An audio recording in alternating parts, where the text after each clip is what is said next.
예, 명절 잘 보내셨습니까? 예, 연휴가 좀 길었죠. 예, 길어서 근데 비도 오고 그래서 날씨가 그러셨는데 잘 쉬신 분들도 계실 텐데요. 또 명절에도 이렇게 동일하게 그냥 근무하시는 성도님들도 계셨던 걸로 알고 있습니다. 고생 많이 하셨는데요. 하여튼 가족에도 다녀오시고 오늘은 말씀을 통해서 또 하나님께 더 가까이 가는 그런 시간들이 되시길 바라겠습니다. 아멘. 이 시간 오늘은 가나의 혼례, 가나의 혼인잔치에 대한 말씀으로 함께 말씀을 살펴보겠습니다. 예수님께서 어느 날 이 그 혼례 혼인잔치에 초대를 받았는데요. 그 갈릴리 가나라는 지역의 결혼 예식에 참여를 하게 되었습니다. 가나가 어디냐면 그 나사렛에서 약 10km 정도 위쪽으로 떨어져 있는 지역인데요. 예, 여기 사진에 나왔는데 예, CANA라고 이렇게 영어로 카나라고 써 있는 제가 빨간색도 쳐놨지만 거기가 가나라는 그 지역입니다. 갈릴리 가나인데요. 이스라엘 북부 지역으로 갈릴리 바다 호숫가 왼쪽에 있고요. 밑에는 이제 예수님께서 자라신 파란색으로 하는 곳은 나사렛이라는 곳입니다. 그래서 이제 그 두 곳이 말씀드린 데도 약 10km 정도, 9.8km 정도 이렇게 차이가 나는 곳인데요. 자가용으로 가면 한 20분 정도 소요된다고 합니다. 예. 지금도 이 가나는 예수님 당시에 유적지가 있는데요. 보신 분들도 계시겠지만 이제 화면에 제가 가져왔는데 가나 혼인잔치 기념교회라고 있더라고요. 가나에 그곳에 이제 가나 혼인잔치를 이제 기념한 그런 교회가 있고 그 오른쪽에 교회 안에 이제 내부에 들어가면 여러 가지 많이 있겠지만 그 항아리 이제 이게 한 2000년 됐겠죠. 예. 그 항아리를 이렇게 기념으로 이렇게 해놨다고 합니다. 가나안 혼인잔치 기념교회가 있다고 하는데요. 성지순례를 가신 분들은 많이 들어보셨다고 합니다. 이곳에 예수님과 또 예수님의 모친 마리아 그리고 제자들, 사도들까지 초청을 받아서 혼인 혼례식에 참여를 하고 있었는데요. 우리가 유대인의 전통 그 결혼 예식을 잠깐 살펴보면 이들은 결혼하기 전에 유대인들은 먼저 약혼이라는 정혼을 한답니다. 그래서 이제 우리나라의 약혼과는 조금 다르다고 하는데요. 이 이스라엘의 정혼 약혼은 법적 구속력이 있고 그렇다고 합니다. 그래서 만약에 이 정혼 약혼을 이렇게 하고 파혼을 하게 되면 또 이혼 절차도 똑같이 밟아야 된다고 하는데요.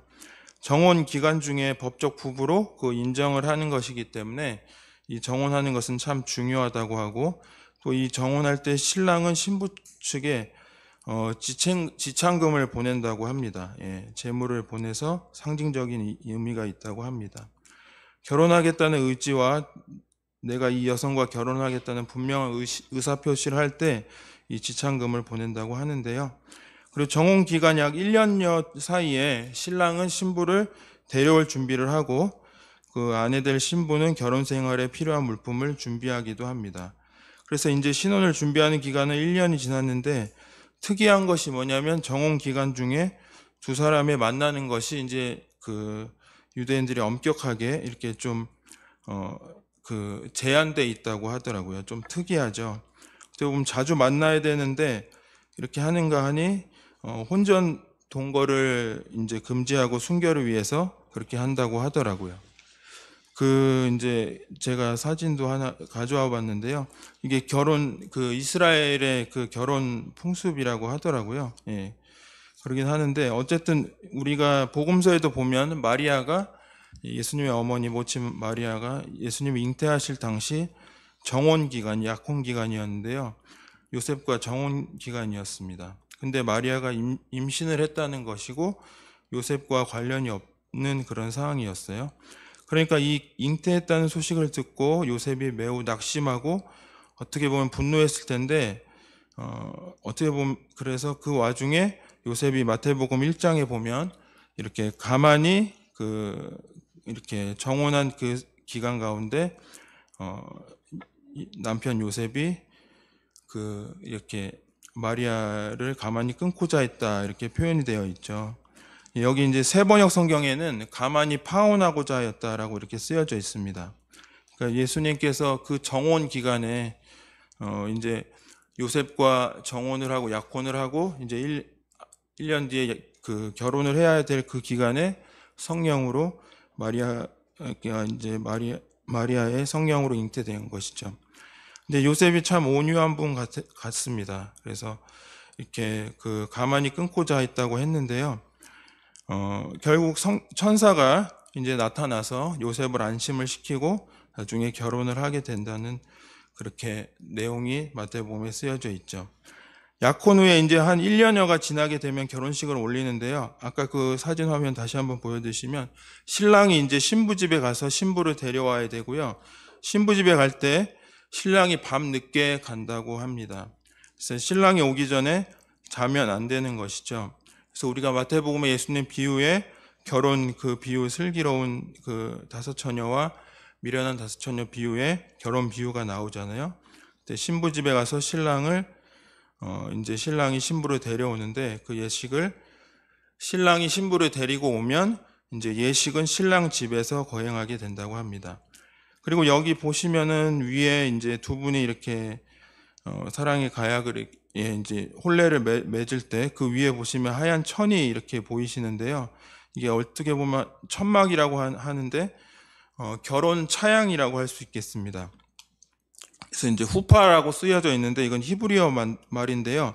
결혼 차양인데 여기서 이제 두 사람이 들어가서 여기서 결혼식을 이렇게 하고 신부는 신랑이 씌워준 면사포를 쓰고 입장을 하고 또 재미있는 것은 신부가 그 신랑 주변을 이렇게 7바퀴 돈다고 합니다.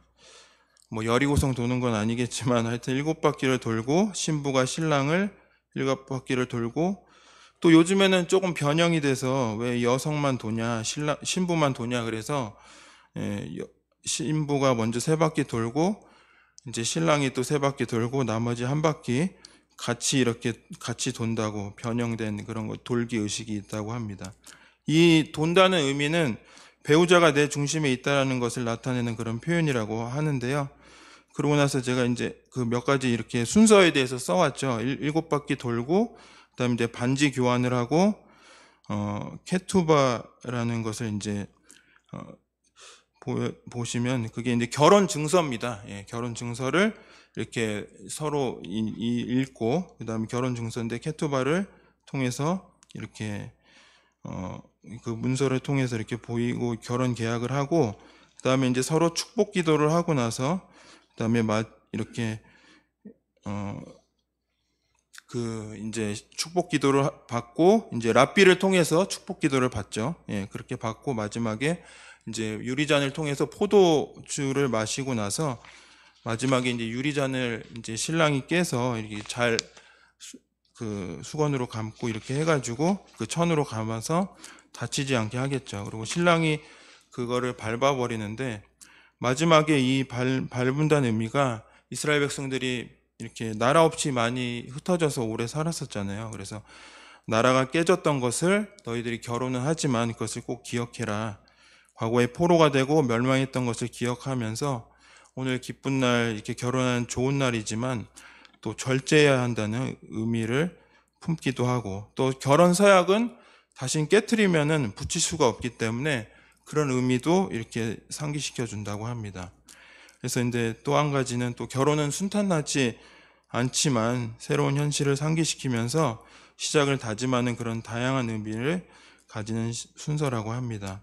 신랑이 이 잔을 깨트리는 순간요, 하객들이 탁 이렇게 뭐라고 외치냐면 우리말로 뭐 영어로 굴럭 축복합니다. 뭐 그런 의미죠. 예.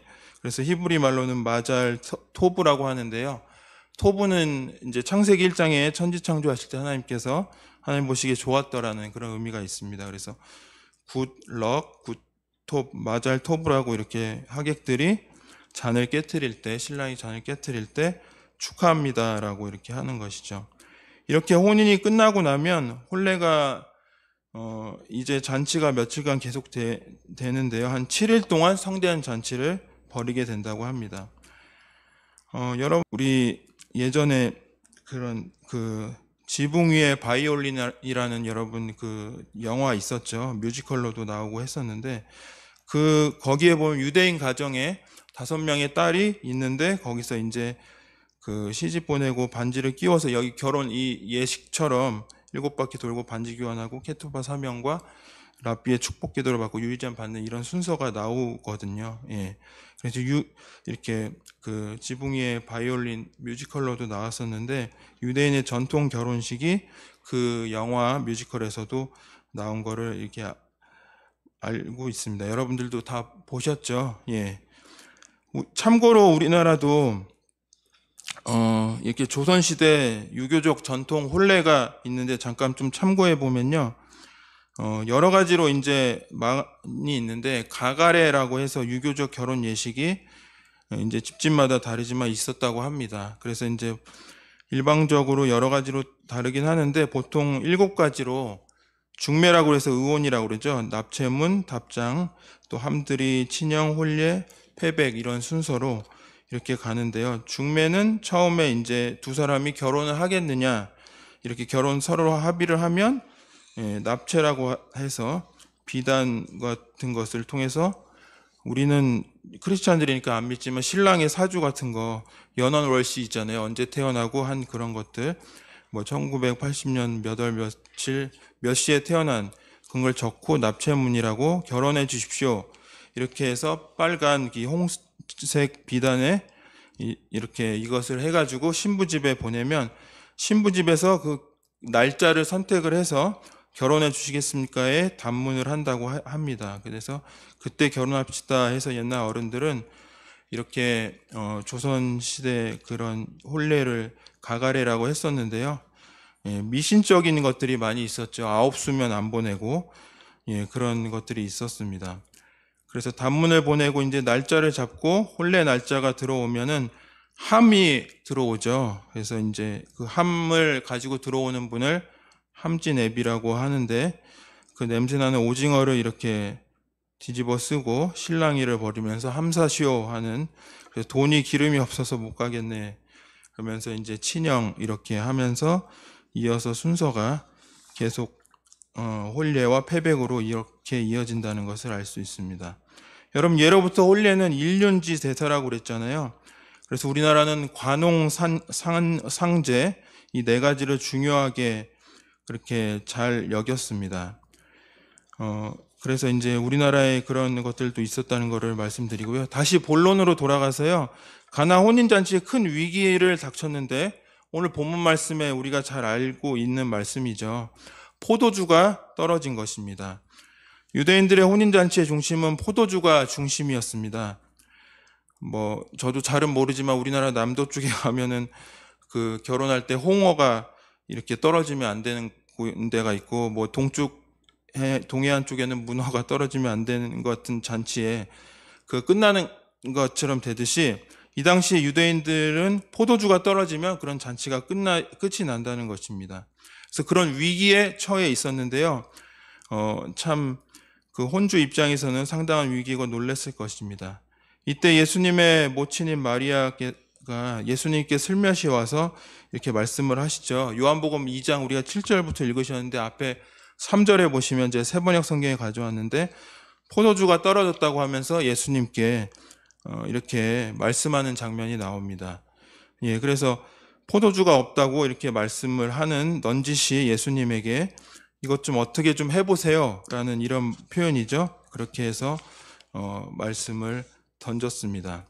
근데 이때 예수님의 반응이 좀 그렇습니다. 요한복음 2장 4절에 이어서 보시면 예수께서 어머니에게 말씀하셨다. 여자야 그것이 나와 당신에게 무슨 상관이 있습니까? 아직도 내 때가 오지 않았습니다라고 이렇게 말씀을 하셨는데요. 우리가 보통 여자여 그러면은 그런 어떤 표현인가 했는데 요즘에 새로 나온 성경에는 전부 다 이제 어머니로 이렇게 번역을 했어요. 그리고 이제 많은 주석가들이 여자여가 무례한 표현이 아니고 어머니라는 표현이라고 이렇게 친숙한 표현이라는 표현을 말씀하셨습니다.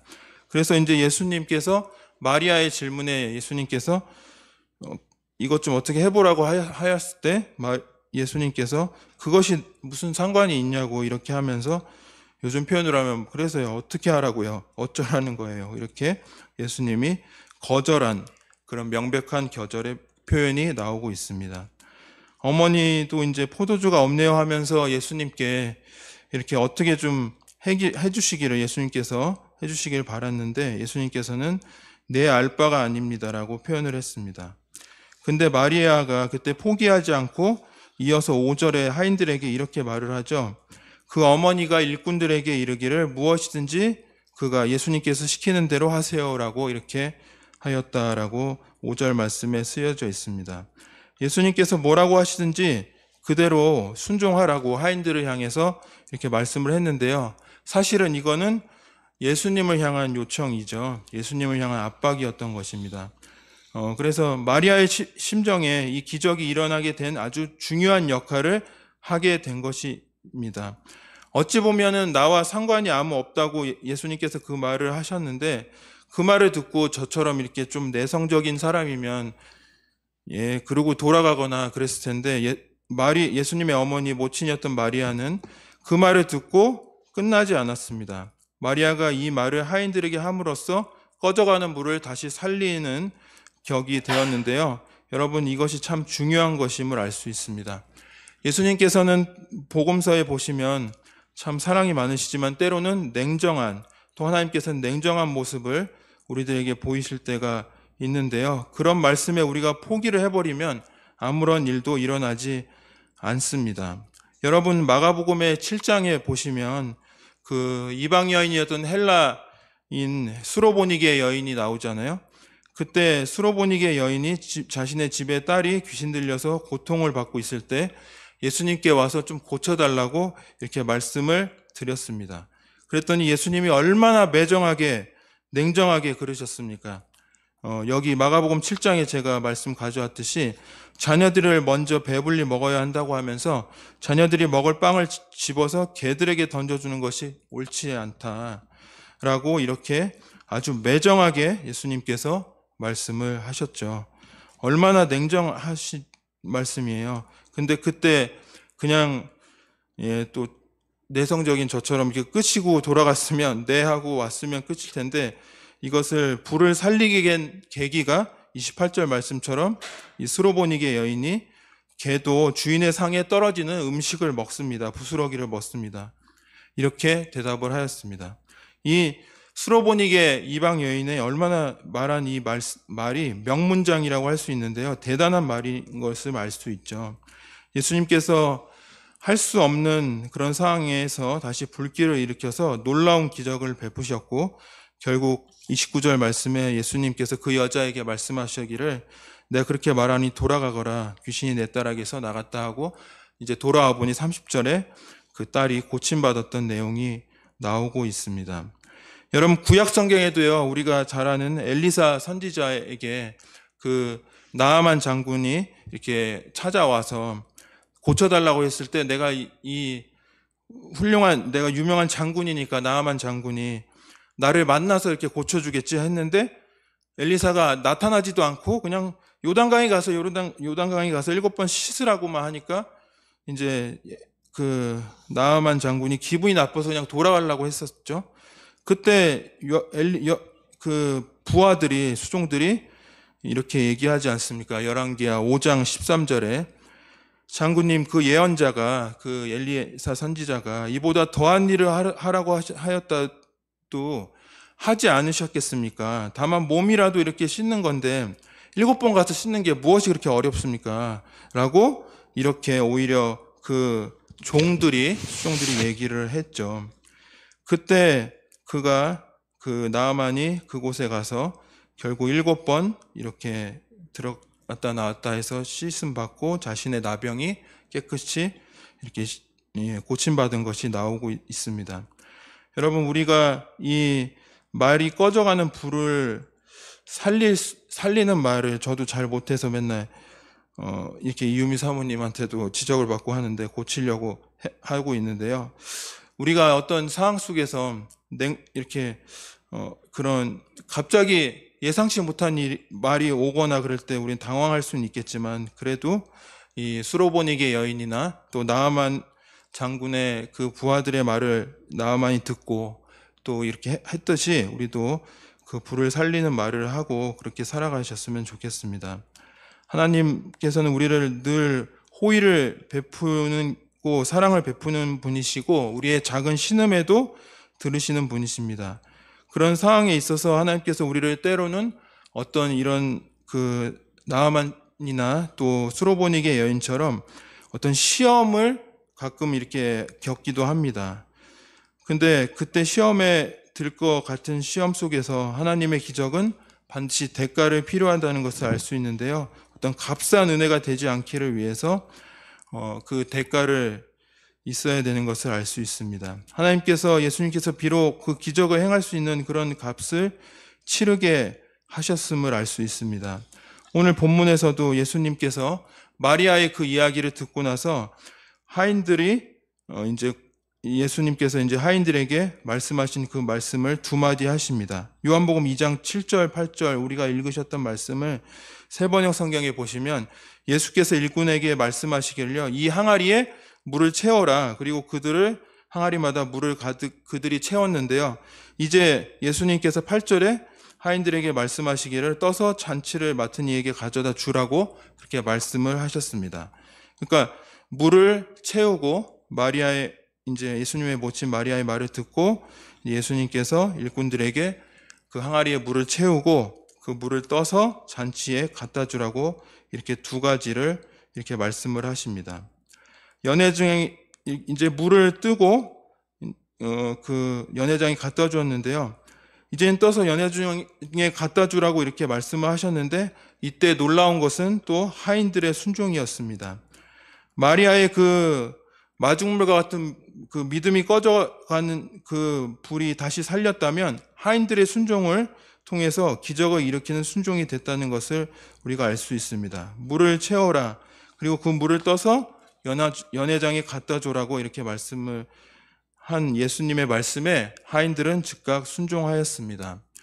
연회장은 이렇게 이제 그 물이 포도주로 변했는데요. 저는 언제 물이 변했을까? 참 그것이 궁금합니다. 별게 다 궁금하죠.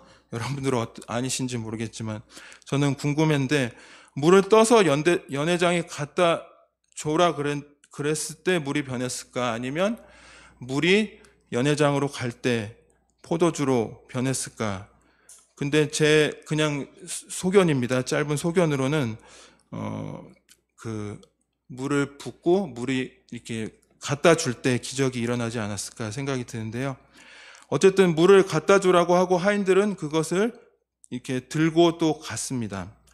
근데 여러분 제가 글귀를 하나 가져와 봤는데 순종에 대한 원리인데요. 중요한 원리인데 순종은 그냥 상황이 아니라 어떤 이제 저도 뭐 하나님 앞에 불순종해서 하나님 앞에 늘 회개도 하고 합니다만 어떤 순종은 상황이 아니라 하나님의 말씀을 신뢰하는 것이 순종의 원리라고 할 수 있겠습니다. 우리가 하나님의 말씀을 순종하게 될 것 같을 때 순종하는 것이 아니라 현실의 상황이 어쩌든 간에 어쨌든 그런 어려움 속에서도 이렇게 하인들과 같이 순종하는 것이 순종의 원리라고 할 수 있겠습니다. 하나님의 말씀을 더 신뢰하기 때문에 이것이 순종의 원리라고 우리가 할 수 있는데요. 여러분, 순종이 왜 위대하고 하나님의 능력을 쓰는 강력한 힘이 되는가 하면 그 순종이 어렵기 때문에 그렇다는 것입니다. 전에 목사님께서 말씀 많이 하셨지만 사울 왕이 참 겸손한 베냐민 지파의 왕이었었잖아요. 그랬는데 나중에 왕이 되고 나서 자기 마음대로 하고 결국 이제 불순종해서 이제 하나님께 버림받는 내용이 나옵니다. 저도 참 약간 사울과가 아닌가 싶어서 늘 하나님께 이렇게 회개하고 있는데요. 여러분, 우리 말씀을 통해서 우리가 순종하면은 우리가 아무나 다 순종을 하면 이 대단한 것이 아니겠죠. 근데 어쨌든 순종은 성경에 보면 순종의 레슨이라는 표현도 어떤 분이 말씀하셨는데 순종이 있고 난 뒤에 기적이 일어나는 이런 순종의 원리가 있습니다. 여러분, 하인들은 참 큰 일을 한 것입니다. 그들은 예수님의 말씀을 순종함으로 인해서 혼인집의 위기를 구원하였고요. 이 하인들에게 하나님의 은혜가 그들에게 임하였습니다.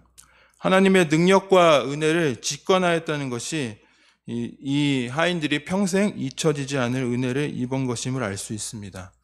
하나님의 은혜를 직관하면서 살아가시는 여러분들이 되셨으면 좋겠는데요. 우리가 5절 말씀 다시 한번 보시면 그 어머니 마리아가 일꾼들에게 무엇이든지 그가 시키는 대로 하세요라고 이렇게 말씀을 할 때 그 말씀에 하인들이 순종하였음을 우리가 알 수 있습니다. 너희에게 무슨 말씀을 하시든지 그대로 하라는 이 말씀 그대로 순종할 때 우리에게 하나님의 은혜를 경험하게 될 줄 믿습니다. 저와 여러분들도 순종의 삶을 살아갈 수 있기를 바랍니다. 여러분, 하인들이 새 포도주를 연회장에 이렇게 갖다 주고 나서 보시면 10절 말씀에 보시면 오늘 요한복음 2장 10절 말씀에 보시면 그에게 말하기를 누구든지 먼저 좋은 포도주를 내놓고 손님들이 취한 뒤에는 덜 좋은 것을 내놓는데 그대는 이렇게 좋은 포도주를 지금까지 남겨두었구려라고 새한번역 성경에 이렇게 쓰여져 있는데요. 대개는 좋은 것을 먹고 난 뒤에 취한 뒤에는 이제 낮은 것으로, 그런데 이 집은 이상하다, 어떻게 더 좋은 집이 이렇게 나오냐, 이렇게 그들이 이야기를 했습니다. 그러고 보니까 예수님께서 말씀을 하셔서 명하셔서 물이 포도주 된 그 포도주는요 정말로 좋은 명품임을 알 수 있습니다. 우리 예수님께서는요 진품 명품만 만드시는 분임을 알 수 있습니다. 예수님의 잔치는 성공리에 끝났습니다. 이게 만약에 다 거꾸로 됐으면은 완전히 잔치가 망할 그런 위기였지만 결국 예수님의 이 놀라운 기적과 표징으로 물이 포도주가 된 이 사건으로 해피엔딩으로 끝났습니다. 그렇게 될 수 있었던 것은 첫 번째, 그곳에 예수님이 계셨기 때문이고, 두 번째는 마리아의 그 놀라운 마중물 믿음이 있었기 때문입니다. 그리고 그걸 반전시킨 그 한 가지 더가 하인들의 순종이 기적의 꽃을 피운 것입니다. 그래서 마지막에 11절에 우리가 읽으신 말씀에 이렇게 끝이 나죠. 예수님께서 이 첩법 표징을 갈릴리 가나에서 행하여 자신의 영광을 드러내시니 그의 제자들이 그를 믿게 되었다고 쓰여져 있습니다. 여기서 이제 표징이라고 쓰여져 있는데요. 새번역 성경에는, 요한복음에는 이 기적과 기사를 표징이라고 이렇게 표현을 했습니다. 영어로는 사인이죠. 그러니까 놀라운 그 사건이 표적이라고 하는데, 그 놀라운 하나님의 표징의 사건을 통해서 하나님의 영광을 나타내게 되었음을 알 수 있습니다. 가나안 혼인잔치에 물이 변해서 포도주가 됐지만 이것은 예수 그리스도의 권세와 또 잔치집에 예수 그리스도의 하나님의 영광을 드러내는 그런 놀라운 표적인데요. 유대인들이 예수님의 기적만을 바라고 있을 때 예수님께서는 그 표적보다는 결국 잘못된 기적 신앙이라고 이렇게 말씀하심을 알 수 있습니다. 여러분, 말씀 그대로 이제 보시면 우리의 삶도 10절 마지막에 보시면 이렇게 좋은 포도주가 되었음을 알 수 있는데요. 우리의 삶도 더 풍성하고 복된 사람이 되기를 여러분 바라겠습니다. 우리가 젊었을 때보다 꽃 피우는 것보다 여러분 남은 인생에 더 좋은 포도주로 더 좋은 열매로 풍성해지는 우리의 삶을 될 수 있기를 기도드리겠습니다. 아멘. 여러분들도 늘 말씀 앞에 순종하며 살아가시는 여러분들 되시기 바라겠습니다.